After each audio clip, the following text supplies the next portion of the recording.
Okay, the dynamics of challenge. This message that you see on the back of your program is an excerpt from one of my books, Practical Guide to Prosperous Living. And I just happened to see this again and thought this would be a good thing to talk about, because I know many of you are going through challenges, and it's just good to revisit how to look at the problems that we have in life. And somebody decided in Unity to call a problem a challenge instead of a problem. And there's kind of a psychology behind that. That if you think of a problem, say I have this big problem. You think of it a little differently than if you say I have this challenge. Because a challenge is something that's not necessarily a negative thing. It can be a positive thing. You could say that hike I went on yesterday was quite challenging. You wouldn't say it was a problem unless you broke your leg or something. Then it would be a problem. But you gladly take on the challenge because it will improve your health or your stamina or something in some way. So you don't see it as a negative thing. If you had a broken leg and somebody put you on Serpent's Trail or something like that and you had to get home, you might say, I have a problem. You wouldn't think of it as a challenge. So it's a way to look at whatever you're going through and making a shift in your thinking and your emotion. And we don't want to just throw out placebos, and we don't want to give false hopes, false impressions of trying to minimize something that we're going through. But there is quite a bit that goes on in our mental and emotional realms that we need to look at when we're going through something that looks bigger than us. And it puts the whole spiritual thing in a different perspective. It helps us to deal with it. So in my book, I wrote something, I'm paraphrasing here, but it is important to realize that every new enterprise, every decision you make to pursue your passion will evoke some level of confrontation between the stronger and weaker elements of your being. And this is something we don't always think about, that when you set a new goal for yourself, you set some new direction for yourself. That's always exciting to do that.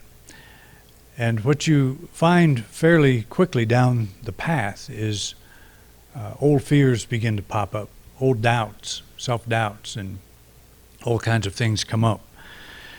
And as we'll see, that's not a negative thing. It's actually a positive thing, but we may interpret it as negative.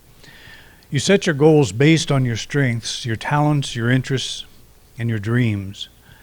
Then self-doubt, fear of failure, feelings of lack, impatience, anger, lethargy, and indifference creep in at the most inappropriate times. Have you ever had that happen to you? Anybody? It's very exciting when you make a decision to do something, and because you see all possibilities. You're not thinking of any, there's no self-doubt or anything. It's just you're actually looking at whatever it is you want to do from a very high perspective, probably sitting around talking to friends or just thinking on your own. This happens to me when about 2 summers ago, I think I replaced all of the windows in our house on the upper level. And just sitting there thinking about that, I thought, well, I could do that. And I did do it, but there were so many times through that journey that I thought, what in the heck was I thinking about? Will I ever get this done? And so all these self-doubts came in, and I thought maybe I need to call somebody to help out or whatever. Well, Beth was there. She lifted the windows in, and I fastened them. But she was a great helped as much as she could. I did call Troy over for one of the big ones. But when you make a decision like this, it's quick. You can suddenly see your house has got new windows, or whatever, in whatever you're doing. But then you actually get into the process of doing the thing, and all of the reality of that decision kicks in. And you don't always think about some things that you will encounter on that path. And so you wonder, what was I thinking? So it may not always be comfortable or convenient. See, the unity path is not always comfortable and convenient. The spiritual path is not always comfortable and convenient. Sometimes we're called upon to do things, or we call upon ourselves to do things that are not comfortable or convenient, but we didn't think about those. But the arousal of these stifling elements is both inevitable and necessary. They arise from that limited aspect of your identity which is crying out to be redefined from the basis of your soul. So I've got two people that live inside of me. You probably don't. You probably have it all figured out. But I've got this real ambitious person that's about 27 and can put windows in a whole house. And then I've got this old geezer that's 65 years old that when he starts putting windows in, he starts rethinking. Yeah, I even had a hernia during that time. So it was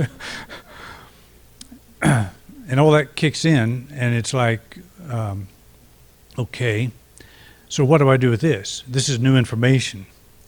This has nothing to do with my vision. This has nothing to do with my goal.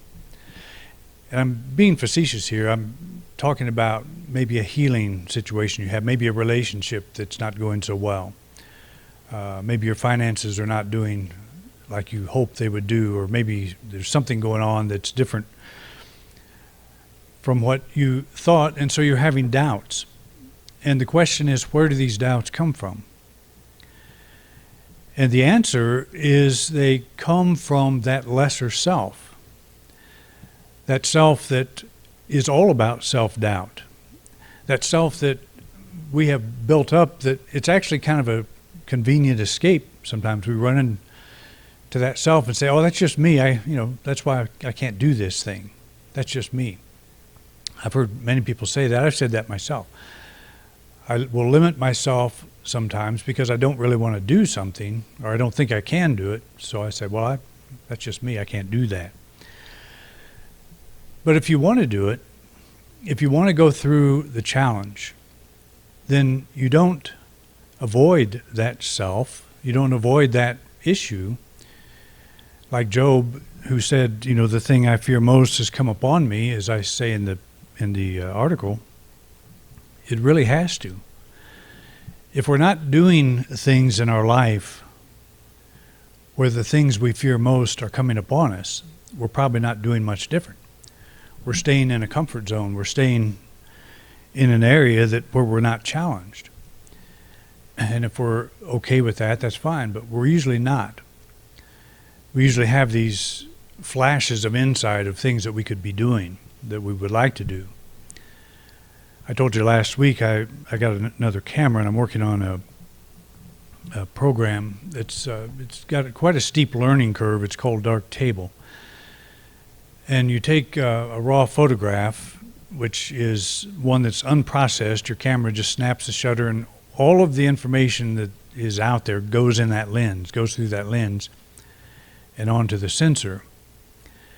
And when you actually look at the photo, it's a little dull. It doesn't make a lot of sense. It doesn't look like those JPEGs that your phone takes and all of that.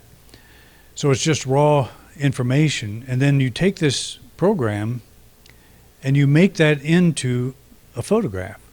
This is what, like a professional level photography, they do. Retouching and all the stuff that goes on. It's really quite a science.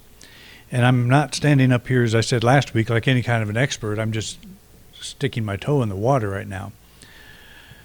But there's part of me that when I run across something that I cannot figure out why a color won't adjust, or whatever is going on, that I just can't figure this out. I don't need to know this. I go back to the old point and shoot.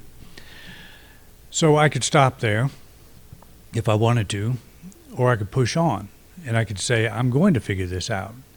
And YouTube, of course, is an excellent resource for any kind of instruction you want to undertake. So there's always some way to get past. And at times it feels like the information is overwhelming. There's just too much to take in. Well, that's okay. Because what I find, and maybe you've found this too, that one day you feel overwhelmed and the next day it's like it all absorbs. You know more, you remember more than you thought you were retaining. And one of the reasons we get a little frantic with the information we're trying to retain is because we're trying to eat the whole thing in one bite. We're trying to heal ourselves from now on. We're trying to, learn this thing today, like there's no tomorrow. And so we put a level of pressure on ourselves that's really unnecessary. But everything you expose yourself to, just like that film, just like the camera, it's all there. It's all in the raw photograph. And it's up to you to use this program to draw out the proper colors and the balance and the lighting and all the things. It's a pretty fun thing to do, but it's also stressful if you are trying to achieve perfection on the first day, because you won't do it. It's impossible. Well, it's not impossible. Some of you probably could do it. I couldn't do it. But that's that lesser self saying, okay, I can't take it all in today, so there's something wrong with me. And so I say, well, I just can't do that. I'm not able to do that. But is that true? Or is that just true of that self, that lesser self?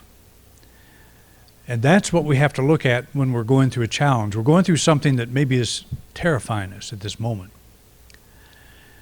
Is that thing terrorizing your soul? Is it terrorizing you at a spiritual level? Or is it just at this level of this smaller person that stopped learning how to get past that place? And is there a way past it? And see, we raise the question and we answer that question. There is a way past it. Do I know how to do it? No. Do I know how to get rid of that blemish in the photograph? Not today. But I will. I'll just kind of set that aside and get to that when I get to that. But we look at something that is a challenge, as I have said in one of my books, is just a situation that we think is larger than we are. And if you are a spiritual being, and I am a spiritual being, and we are, then nothing is bigger than us. That which is in you is greater than that which is in the world. And that is literally true.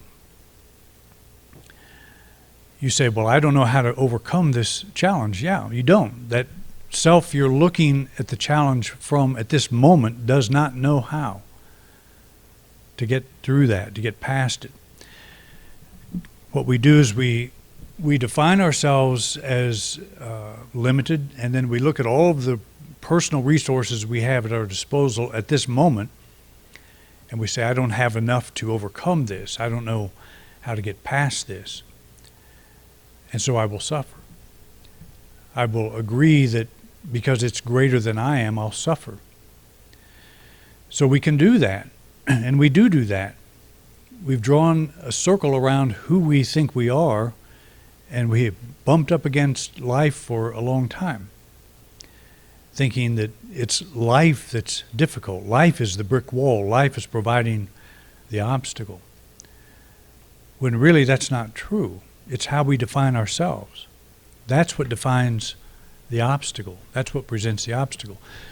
So when we're confronting a challenge, or we're facing a challenge, we think, okay, it is not bigger than I am. It looks bigger than I am. It feels bigger. I don't know what to do at this moment.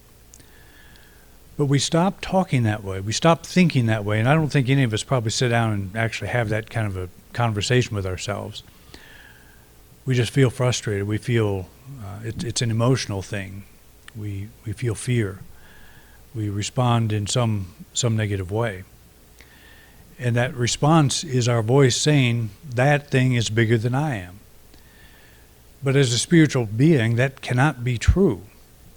That would be like saying the earth is larger than the whole universe. The earth rests in the universe, and it's not larger, it's smaller. It's a part of it. But it's how we define ourselves. A challenge that knocks us off our feet is the activity of, it's self-definition in action. And it's okay to be knocked off your feet. But then take the next step. What's the next step?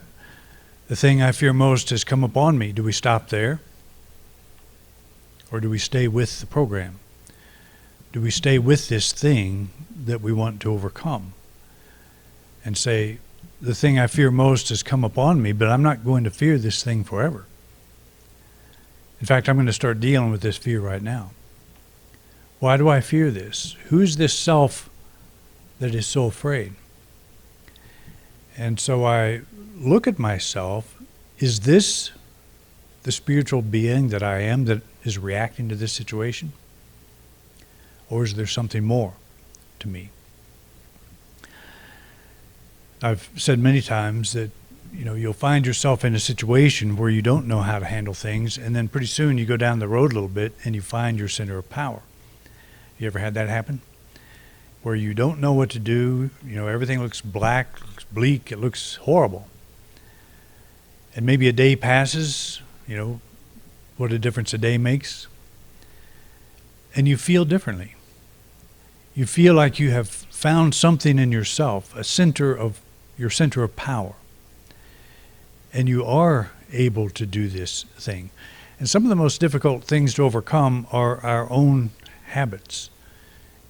And one of the habits is define ourselves. We bump up against this wall, and the old self-definition pops in automatically. We don't even think about that. We think about the wall. We think about the thing we bumped into. That's the problem. But it's not that. The wall is not the problem. It is our reaction that is the problem. Because the reaction is us defining ourselves. It's our self-definition in action. So instead of looking at the brick wall and saying, how can I get through this thing? We say, why am I reacting to this brick wall in this particular way? What is it in me? Who do I think I am? Why do I think I'm so little? Why don't I expect more of myself? And you don't want to lecture yourself. You don't want to put yourself in a position where you are self-criticizing because you're just adding to the wall. But you say, why am I reacting to this? What is this reaction? Is this me? Or is it this me that I have become, I have created, I have allowed to stand here and say, I can't get past this? And we don't stop there. We say it is this lesser me. And so how do I pull out from myself that deeper power, that center of power? How do I get to that center of power? The first thing we do is we acknowledge the fear. Acknowledge your fear. That may go against the positive mindset that we all have around unity. You should never affirm your fear, never acknowledge anything negative. But I have used the illustration before. If you're walking along in the desert and you fall into a big hole, you don't sit in that hole saying, what hole? There's no hole. Life is perfect, just as it is. Somebody looks over the edge of the hole, looks down at you and says, what are you doing in that hole? What hole? I'm happy, I'm prosperous, everything's good. We don't do that, but we do it with our spiritual life. We try to affirm, or try to let the world know that we've got everything under control. So if you're in a hole, say, I am in a hole. I'm hurting. I don't feel like I can handle this. I'm afraid. There's not anything wrong with admitting where you're coming from. You're not defining yourself by doing that. You're simply saying, here is a department in me that is reacting to this problem. So the thing I fear most has come upon me. What is the thing I fear most here? It's not the problem. It's the me that's reacting to the problem. That's where the fear is coming from. So to acknowledge your fear is to come back into yourself. Here is a part of me that I have created that is reacting in a way that is less than is possible. I can deal with this from a higher level, but right now I'm dealing with it. I'm in the hole, and I admit that I'm in the hole. You know, you're in the hole. You start looking around and saying, how can I get out of the hole? If you pretend like you're not in the hole, you won't look around and see how to get out. That won't be part of your thinking. So the second thing is to see this thing, this reaction, as a manifestation of your lesser self. This is not me. That which is in me is greater than that which is in the world. So if there's something that's reacting that's not greater than that which is in the world, that must not be me. It's the lesser self. This fear that I'm having is a manifestation of my lesser self, which means it can be overcome. It's not real. It's a reaction. It's a creation of my making. And so it's not real. If it was real, there would be nothing I could do about it. That's why Emily Cady talked about this idea, there is no evil. It upset a lot of people when she said that. There is no evil. Look out in the world. That's all you have to do is look out and see. There's all kinds of evil. What she was saying is evil has no source. It's a reflection of human consciousness. It has no source in reality. If it did, we would lose the battle. There's nothing you could do about it. There's only one presence, one power, absolute good. That's the reality. The appearance of evil is an appearance only. And if you see evil as a reality, as many people do in this world, it'll always be a factor. It'll be a factor as a power. You know, the devil's waiting just around the corner for you to misstep and pull you down. So if you see this lesser self as real, and that's not to say, you know, we're acknowledging that, yes, I'm fearful because I'm coming out of this lesser self and it feels very real. But is it grounded in reality? That's the question. Is it grounded in reality? Because if it is, I can't change it. If it's part of reality, I can't stop it. But if I treat it as if it is a projection of my own thinking, my own emotion, I can do something about it. I can move past it. So you do your best to release the emotion of fear, and I say you do your best because fear is not an easy thing to release. Have you noticed that? When you're afraid and somebody says, what are you afraid of? You want to punch them in the face. It's like, can't you see what I'm afraid of? Fear is my reality. But you have to take yourself aside and say, that's how you were reacting. That's how you used to do it. But that's a part of you that's not real. It's not your deepest level of being. So the exercise here is to pull yourself out of that fear, to say, that's not me. You do your best to release the emotion of fear. And we can do this in several ways. You sit down quietly with that specific thing in mind. I'm going to release this. And you may read something that's inspirational. You may somehow get your mind going in the right direction. But it's even more powerful if you don't use any props. If you just sit down and close your eyes and begin to release. Say, this is just energy, just emotion. And I'm in charge of it. It's mine. It's my emotion. And I let it go. And as you begin to let it go, you see that the reality, which is peace, naturally begins to rise in you. Peace and power. It naturally begins to arise. And you start making a shift. I can do this thing. I'm not going to cower under this thing.